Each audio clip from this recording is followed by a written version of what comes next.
Hey guys, welcome to my basement. I'm Doug. Welcome. Hello. Hello. Welcome. There's very few things in life that scare me. War with China, driving in a whiteout, Joe Biden, and this damn table saw. Something about this thing is scary. I do not really enjoy using this. I never have. I had one kickback with it. Fortunately, I wasn't hurt. But it is a scary little SOB.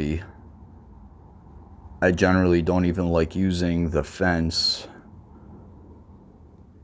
because the fence is a problem area. A lot of times the fence is what will cause the kickback if your piece gets pinched.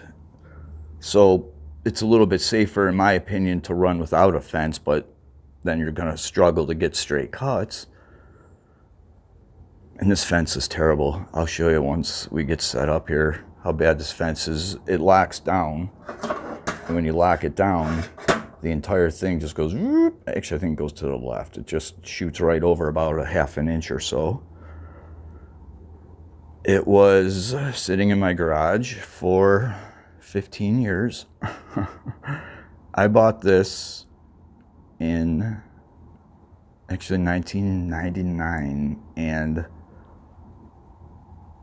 it was in an apartment for a while, but then once I bought the house, it sat in the uninsulated garage and rusted and pitted, and all the guides and the ways and the bars were all just full of rust. It was just trashed. It was trash. So I spent a fortnight cleaning her, took some aluminum polish and tried to polish up the tabletop. And when I got this was like the cream of the crop. I'm telling you, this was like the best thing back then. This was pre-Home Depot. There wasn't even Home Depot yet when I got this. At least it wasn't really a big thing yet anyhow, if it even was around. I think back then it was like a Chase Pickin or some shit. I can't remember. I cannot remember. It was so long ago. But I got this at a Sears hardware store. I used to buy a lot of stuff at that place. I used to love it. You know, I got to know everybody.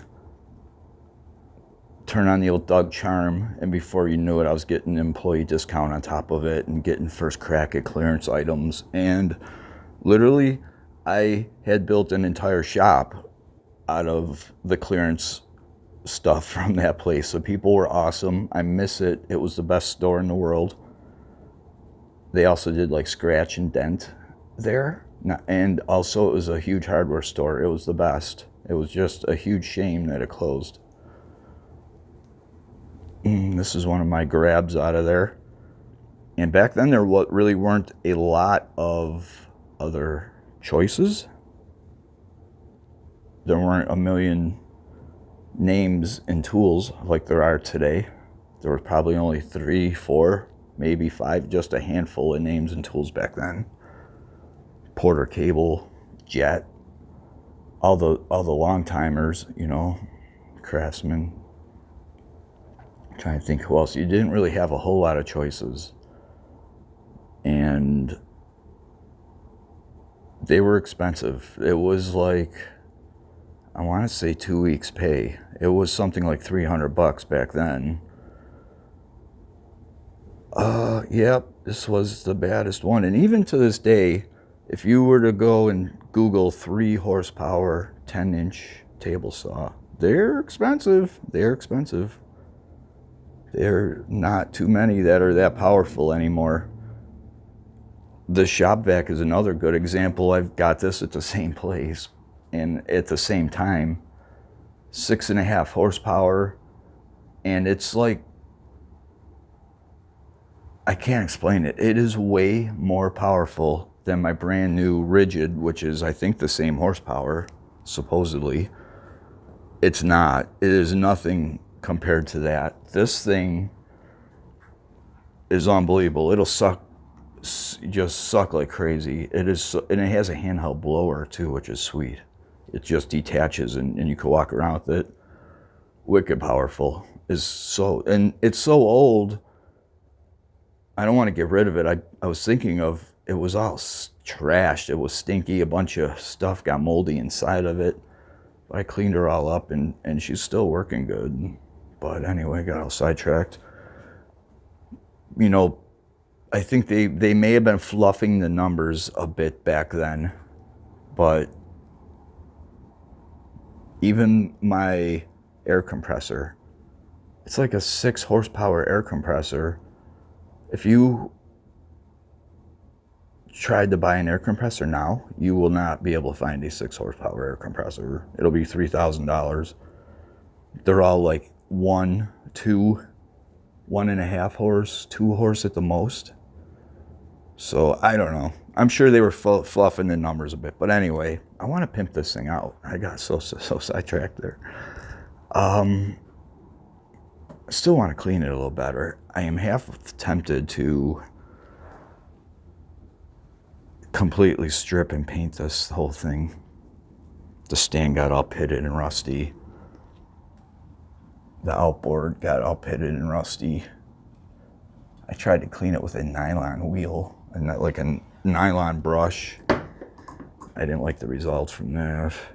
Then I used this thing and buffed it with the aluminum cleaner. It didn't really come out that good, but it was so bad. I mean, it's good compared to what it was. And sadly, I did not do a before. I wish I would have. It came out nice. I busted the one dial, so I backed into it. It was in my garage. I caught it with my pickup truck. Damn it. Snapped the handle off. So I got to vice grip it to raise and lower the blade. I'll be doing a whole bunch of videos. You know, you can get by pretty good without a table saw as a woodworker.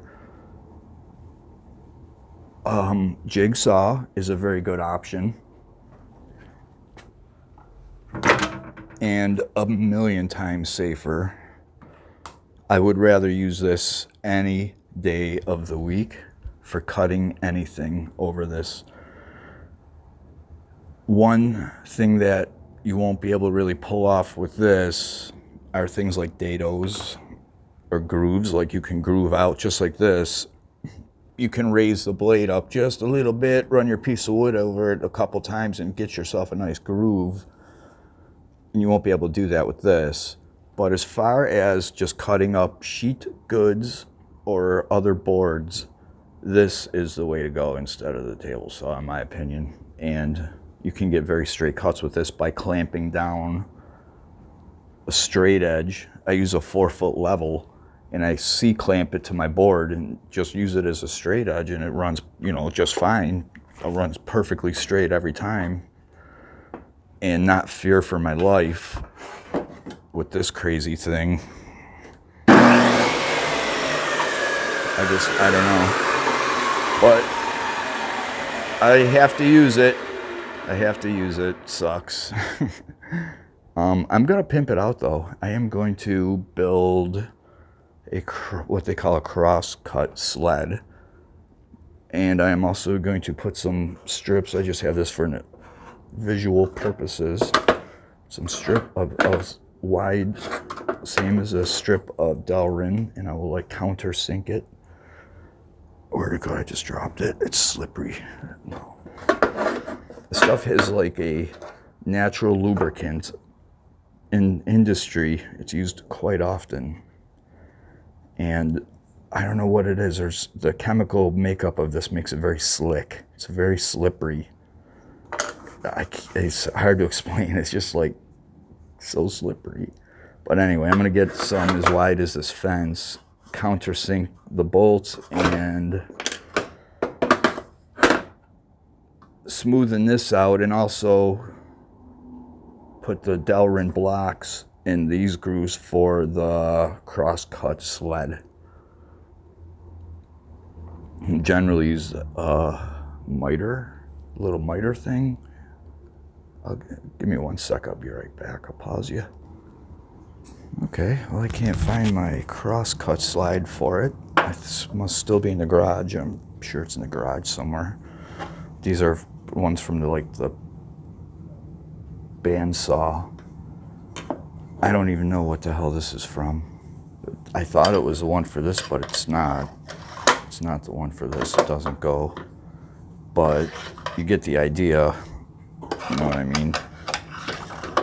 Cross cut with a board the long way, no fence. But if you're doing what's called a rip cut, cutting the board the long way, you use the fence. And I'll show you. This thing's crazy. You probably just saw it. Okay. Every time you lock this fence down, it just wants to shoot over. Watch that end of it when I lock it down. I'm not sure if it did it. I wasn't watching. Let's try it again. Well, it has a tendency to just like cock. Even if you try your best to straighten it, it's always like moving and it cocks when you lock it. So I end up having to measure it constantly, front and back, to make sure it's not cocked. But anyway, yep, pimp my bandsaw or table saw. I'm probably gonna need a new blade. It's all rusty. It doesn't have very many miles on it. This blade is, I think when carbide tips were the big rage, they first came out with the carbide tip blades, and that's what that one was. I'm gonna have to go to the garage and look for the proper miter slide. I do want to clean it up. I think I am going. I was gonna leave it. It's not that bad, but all my other stands are black. I don't know. Anyway, thanks so much. Have a great day. Happy, I don't know, woodworking. Bye-bye.